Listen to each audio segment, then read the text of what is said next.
ल हेर्नुहोस् त, रवि लामिछाने यो देशको प्रधानमन्त्री बनाउँछु भन्दै विदेशमा रहेर, सायद अमेरिका होला, रहेर चाहिँ उनले चाहिँ के भनेकी छिन् भन्दाखेरि रविलाई जिताउन म 5 लाखको टिकट भए नि म नेपाल आउँछु भनेर भनेकी छिन्। हेर्नु, हामी घन्टी बजाउन आतुर छौँ, के तपाईँहरू रेडी हुनुहुन्छ भनेर उनले भनेकी छिन्।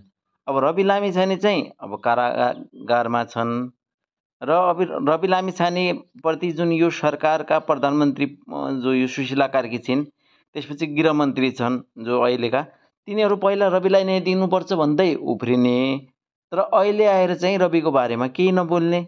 कता न कता यो रविमाथि गरेको ज्यादती यो ठुलै षड्यन्त्र हो कि जस्तो लागिरहेको छ।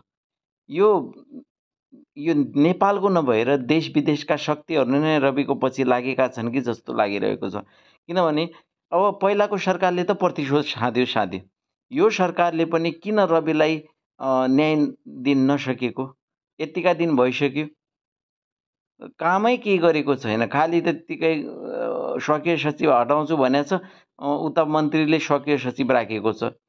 यो काम नगर्न सक्ने सरकारले अब सरकारमा बसिरहनु चाहिँ उचित हुँदैन र यिनले चाहिँ भनेकी छिन् अब रवि चाहिँ प्रधानमन्त्री हुनैपर्छ।